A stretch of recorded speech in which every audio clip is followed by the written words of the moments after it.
Hello, happy spring. I'm Andrea Goodman of Ruby-Throated Spirit on Barters Island in Booth Bay, Maine. And I'm an astrologer, among other things. And today I'm going to share with you some astrological awareness, which is what I call my astrology teachings, and give you a reading for the spring based on the equinox moment. Any given moment has a particular pattern of energies that is reflected in the positions of the planets against the backdrop of the sky, of the 12 signs of the zodiac and the constellations of the stars. And that pattern of energies gives us information about the themes that are current for us now.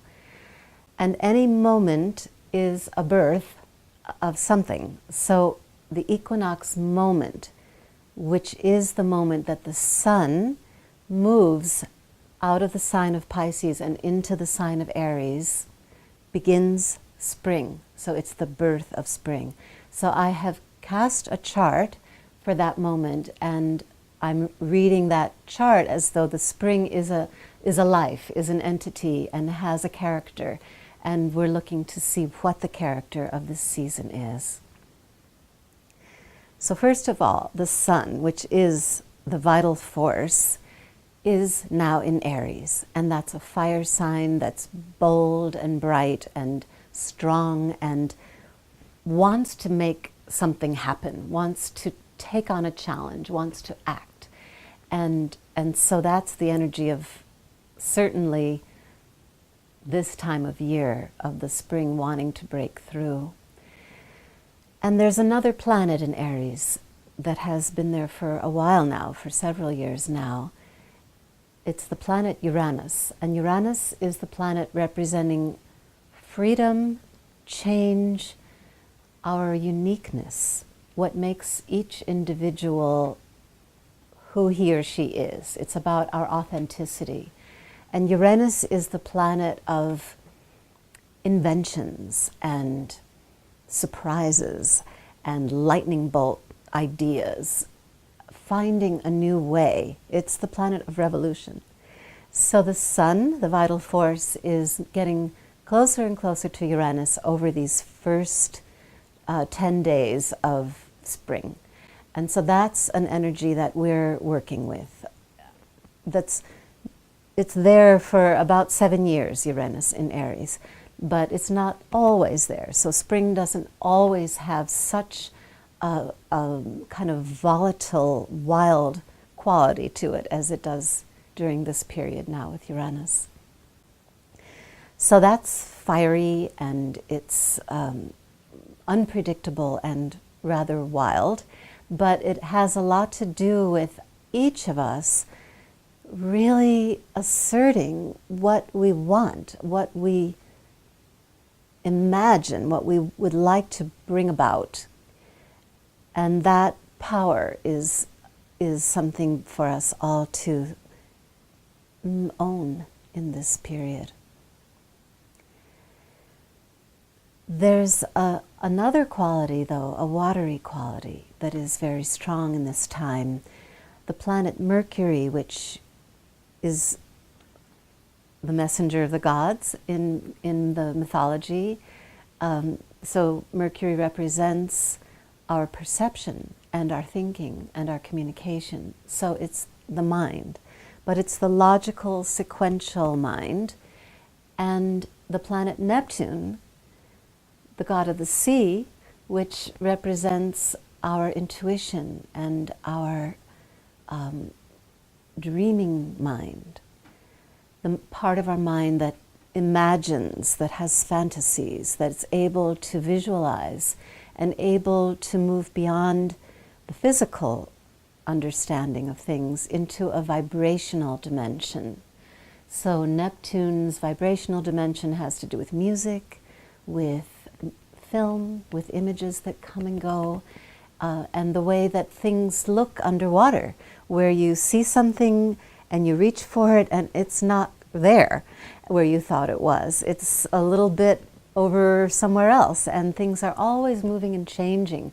The Neptunian consciousness is a continual state of flux, whereas our mercurial consciousness is more about our language and trying to find which word says what we mean, that logical mind.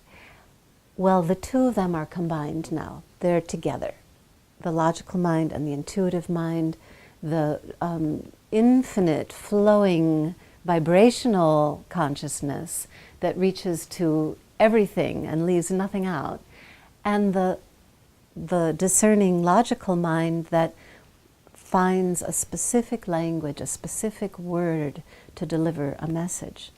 So we have that gift in this time of tuning in, of really tuning into, with our awareness, to something bigger than our usual expected reality. And they're both in the sign of Pisces, which is water, water, water, water, the ocean. So here in Maine, we live with that ocean, and we live with its rhythms and with the vastness, with the awareness of that vastness. So this is a time for us to really honor the water. And along with that, the moon at the moment of the equinox was in the sign of Scorpio, which is another water sign. So the moon being our emotional body and our capacity for bonding and creating family and for nurturing each other. The moon is in this sign of Scorpio that's transformational, that goes into the depths of feeling. And Saturn is also in Scorpio at this time. Saturn, the planet of focus and direction and commitment. So we're making a commitment to the depth of our feeling. And we're making a commitment to the depth of our relationships, of our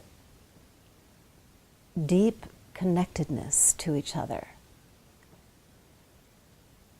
And these water planets, there's one more that is in a flow with the moon, and that is Chiron, which you may not have heard of. Chiron is actually an asteroid, but it has an orbit within our solar system between Saturn and Uranus. It has a 50-year orbit, and it represents, in a nutshell, the wounded healer. Because Chiron was named for the centaur Chiron, who was a wise teacher and healer and oracle, who was accidentally wounded, and he was immortal. So he couldn't heal from his wound, but he also couldn't ever die. And so he was the wounded healer. He was the one who always had to live with his wound, but was a healer for others. And we all have some part of us that is wounded, and out of that wounding, we have a special healing gift for others. So the Chiron is in a flow with that Scorpio moon, Chiron also in Pisces. And this is another gift of this time, that we have a way in. We have a way in to each other. We really can find our compassion. We really can feel deeply what another person feels, and we really can use our own suffering to help others. So that's another gift of this season. Then in this chart, and developing throughout the spring, is a pattern of energies that is very profound and intense and unusual. It's a grand cross that is forming. Uranus, that I spoke of already, is part of it. And Pluto, the planet god of the underworld in mythology, that has to do with death and rebirth, with letting go of what is no longer viable and finding a space then for a new life. Pluto is about the cycle of nature, but it's also about something beyond that, beyond what is familiar here on the Earth. Pluto being the planet that's the farthest out in our solar system, except for all these other planets that are being discovered. But the major one that we have appreciated in astrology, being so far out, connects us to a power that is beyond us, a power that works through us to bring about the changes in our evolution. There is a force, whatever we like to call it, that choreographs this dance that we're all dancing together. And all of the planets are involved in that choreography, and each of us is involved in that choreography. And there's something that we can call a higher power that moves through us. And one way to think of Pluto is that. I don't know that all astrologers would agree with me, but I see it as that, because it's not a personal planet like the Sun and the Moon and the Mercury. So Pluto is in a 90-degree angle with Uranus, and that's been going on for 2 years and still has another little over a year to go. And we've been seeing a lot of repercussions of that dynamic, a lot of revolutions in the world and a lot of power struggles, a lot that is showing itself to be heading us in a inevitable destruction, apparently, but that whatever occurs brings about a rebirth. If we look at our environment, we worry about being destroyed utterly. If we look at the garbage in the ocean, we just despair that we've ruined everything. And that's also Pluto. It takes us all the way into something in order to transform. If you think of a caterpillar, it disappears into its chrysalis and is utterly destroyed, and yet a butterfly is born. And that's our teaching over and over again, except that we're destroying the butterflies. So that we have to take it to the next level. We're taking it to the next level. Opposite Pluto is the planet Jupiter, and Jupiter is the planet of enthusiasm and expansion and optimism and a sense that things are possible, that there's always another way, that there's a new doorway opening, and there's more to learn and more to understand and more to explore. And Jupiter is the part of us that encourages us to learn more and to grow and to travel and to expand our horizons and open up our worldview and read and listen and discover. So that energy is opposite this Plutonian energy and square 90 degrees to the Uranian energy, exacerbating it all, pushing it to the hilt, saying, okay, if this is what we're doing it, and going further and further, and at the same time keeping open this quality of hope and faith. The Jupiter's in the sign of Cancer, which is the sign of the mother, the great mother, the one who brings nurturing, who brings healing. Cancer is a very emotional, also watery sign.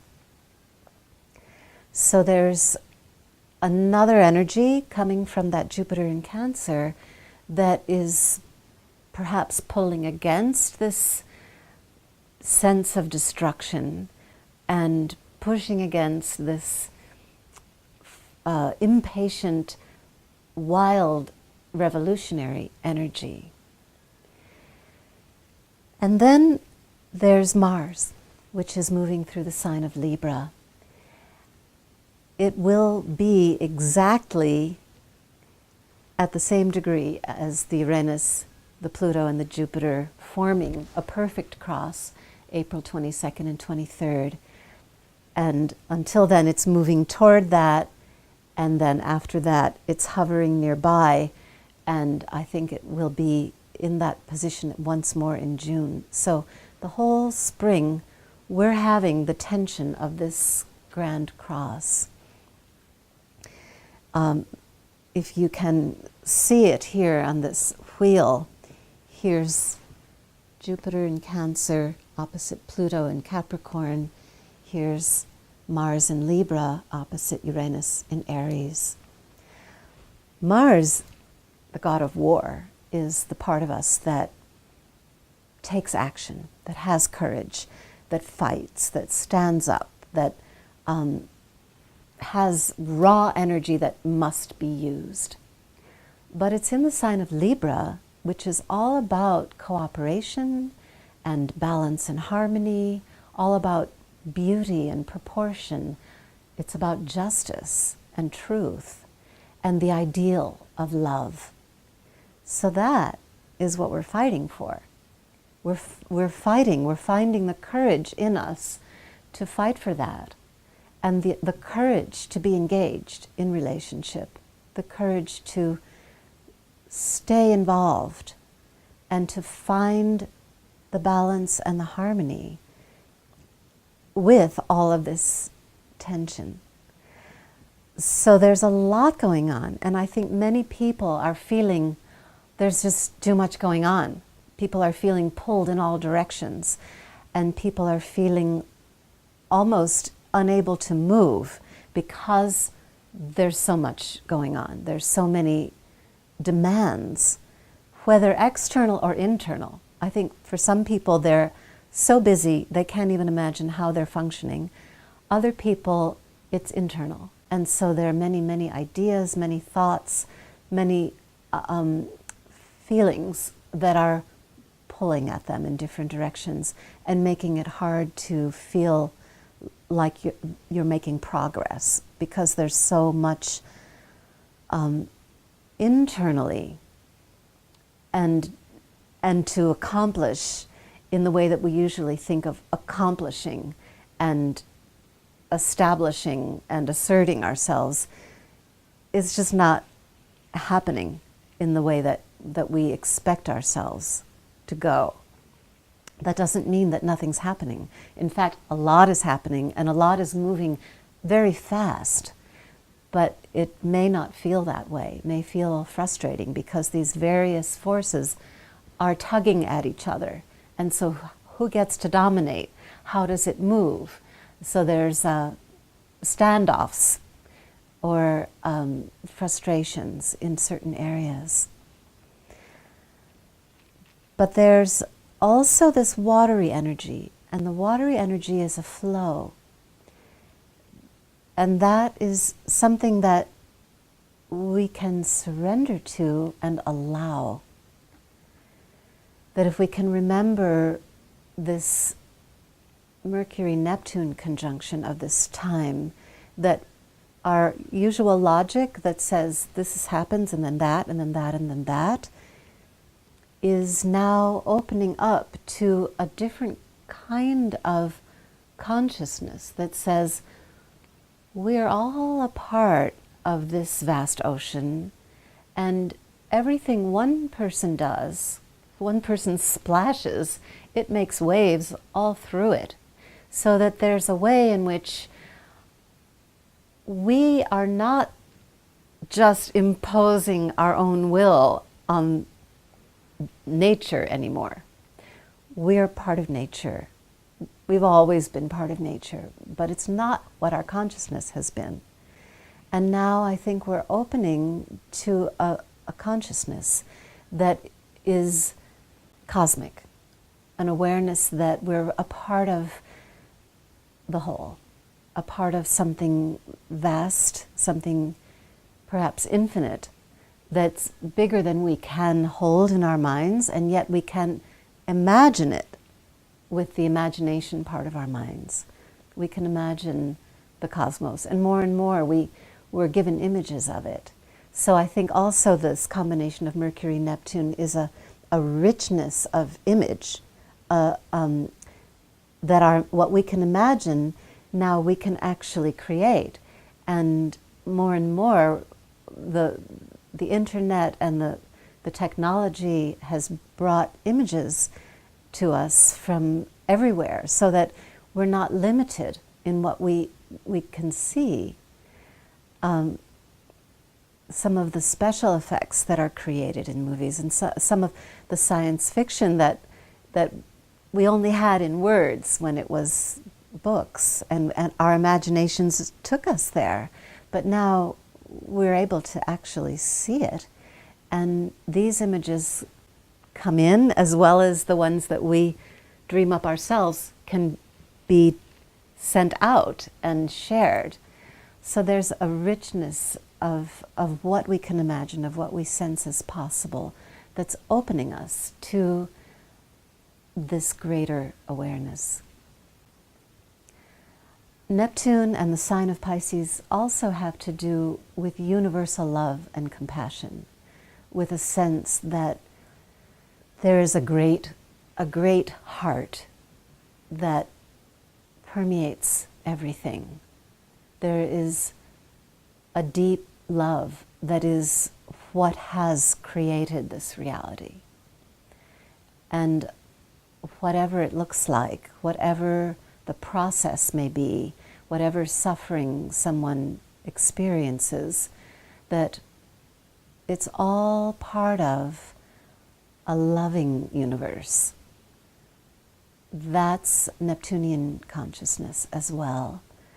And the more that we open to that with our logical minds, with this Mercury, the more loving our words become, the more loving our messages are, the more compassionate our listening becomes, the more expansive our perception can be. So to remember that we're part of that, and that our sense of taking action in the world is not in isolation. It's not just us against the world, us coming upon obstacles that we have to overcome and being heroic and slaying the dragons. It's much more now a consciousness that the dragon is a very necessary part of the universe. And the power of the dragon is something of a mystery that we want to know. We want to integrate and dance with that rather than kill it off. In the chart for the equinox, for this part of the world, the Pluto falls in the 6th house, which is the house of health, and also the house of work and service, what we do for others, what it is that we give, what we offer, and how we find a way to serve.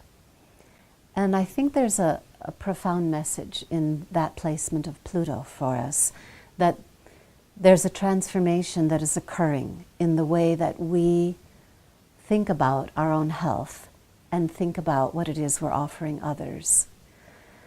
We have had a paradigm of problems that need fixing. And we focus on the problem and we find a way to fix it without being aware of the side effects or the repercussions of that way.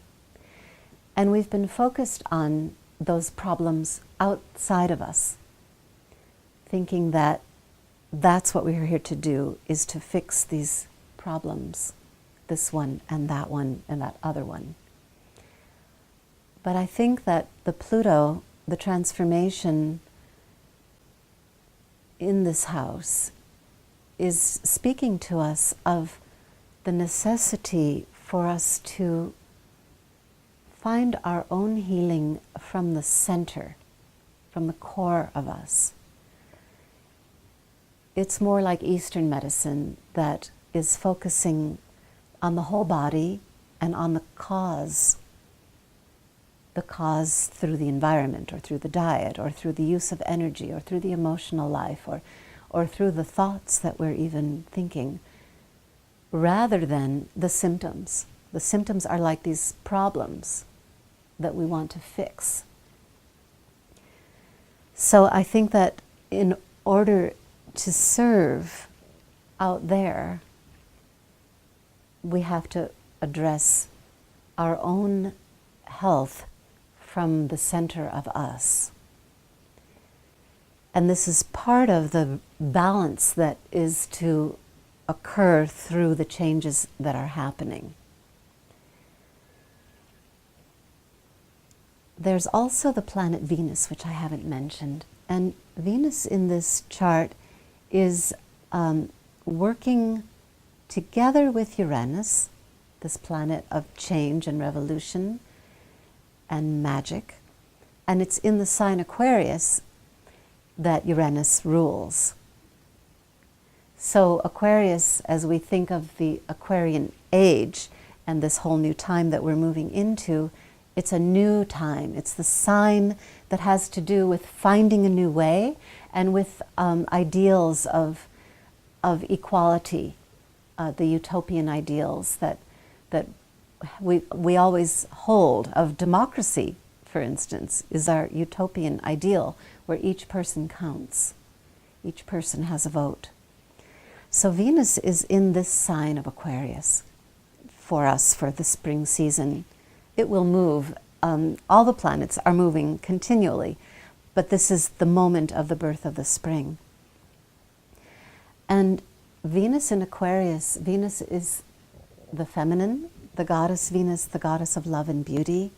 So it's the part of us that loves, the part of us that appreciates, that is sensitive to our environment, that responds to beauty, that responds to the beauty in each other, and that finds the place of connection, the place of responsivity. Venus in Aquarius is finding a new way to love and a new kind of beauty and a new way to relate. And in our chart for the spring equinox, it falls in the house of relationships. So we're really opening our hearts to each other in new ways and opening our love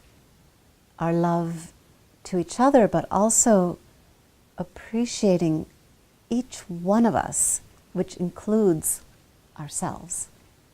So the self-compassion and self-love, again, is the way to find the love and compassion with others. So these are the gifts of this spring season.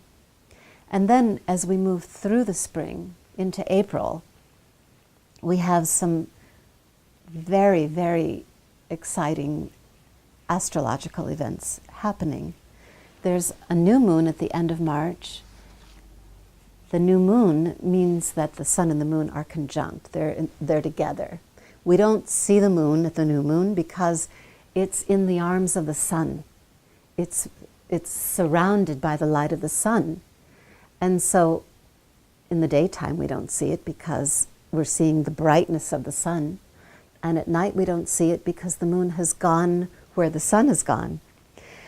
When there's an eclipse, which will happen on March 30th at that new moon, it's an exact alignment that the moon and the sun are together.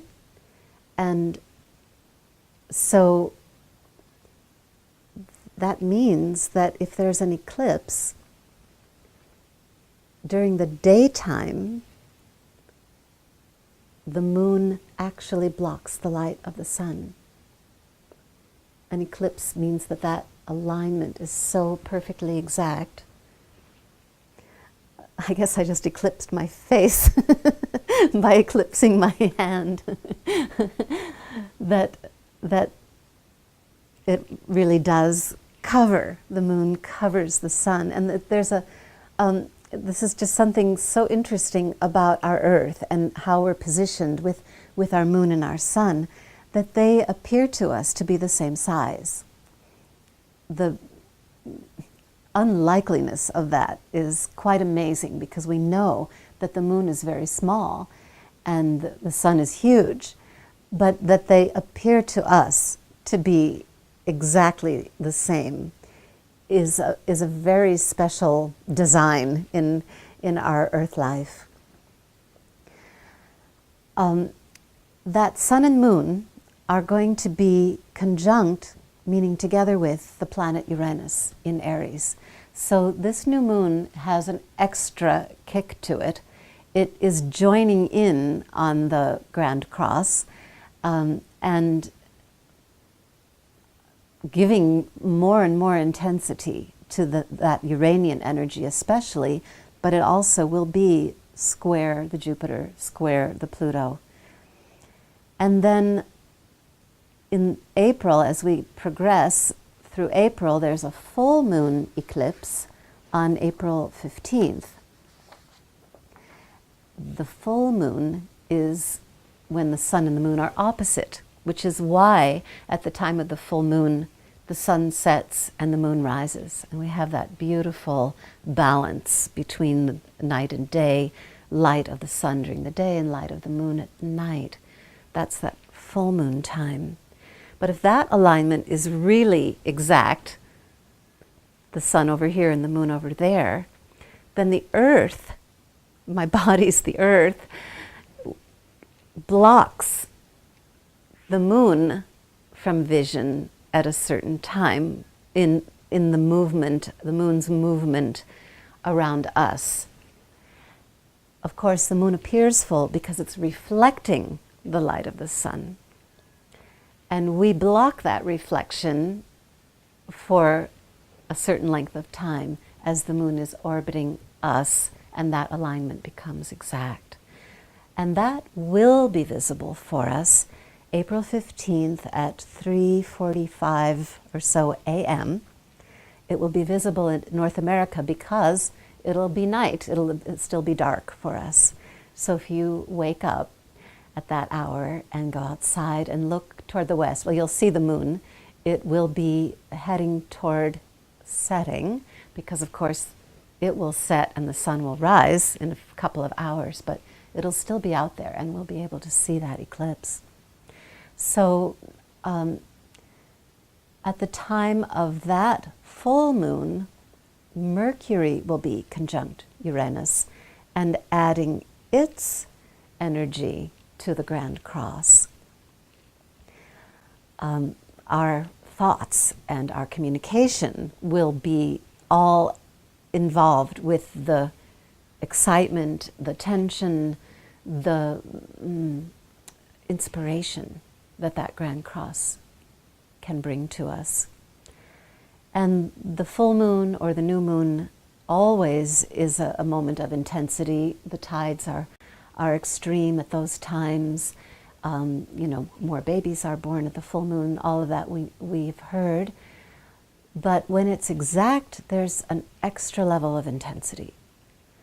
And the other thing about it, especially if you can watch the eclipse, is that it brings our awareness of our place in the cosmos home to us, that we really, really notice that there is the moon, and here are we.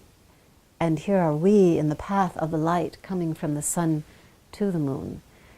And then if we can expand our awareness to these other planets that are also participating in our sky. They're moving through our sky. Astrology, of course, is earth-centered. So we experience everything moving around us. We experience the sun rising and setting. We don't experience ourselves revolving around the sun. Or we don't even experience ourselves rotating. We don't feel the earth moving through space. But at a time when we can observe an eclipse of the moon or an eclipse of the sun, and even knowing that it's happening, it heightens our awareness that we're connected to the rest of the cosmos. So then, April 22nd and 23rd, this grand cross will be exact. So whenever something's exact, the resonance of it is heightened. So here we have Mars, which wants to act, opposite Uranus, which is ready to wake up and find something new and breakthrough. It's a breakthrough energy. It's a miracle energy. It's a magician energy. Something that was not there is suddenly there. It's like a lightning bolt. So here's Mars and Uranus, extremely impatient, that quality, acting on each other. And then added to that, Pluto, which is deep and intense and unyielding, inevitable, bringing about the transformation that must occur, opposite Jupiter, which is open and excited and enthusiastic and ready for more and wanting to explore it and wanting to dive into it and experience life, wanting to experience this depth of transformation. And those two, in a very uncomfortable, jagged energy with the Mars and the Uranus, it seems very explosive, but it could also be just what's needed to break through into something that we've been moving toward and feeling. It's like a birth of some kind. So we'll see what that time will bring to us. The sun and the moon, of course, will move. The moon moves all the way around the cycle every month, and the sun will take us through Aries and then into Taurus, and we'll have all the beauty of spring, all the earth awareness of spring pushing through, at least here in the Northern Hemisphere, and especially here in New England. And then it'll take us into Gemini in end of May into the solstice, the summer solstice, when we go into Cancer. So our awareness, it starts with this impulse of the fire, and then it's grounded in the earth and our awareness of nature. And then it moves into Gemini, where we're communicating, we're sharing, we're active, we're curious, we're heating up as we head toward the solstice. And so this time looks to me to be very exciting for the world and for each one of us individually.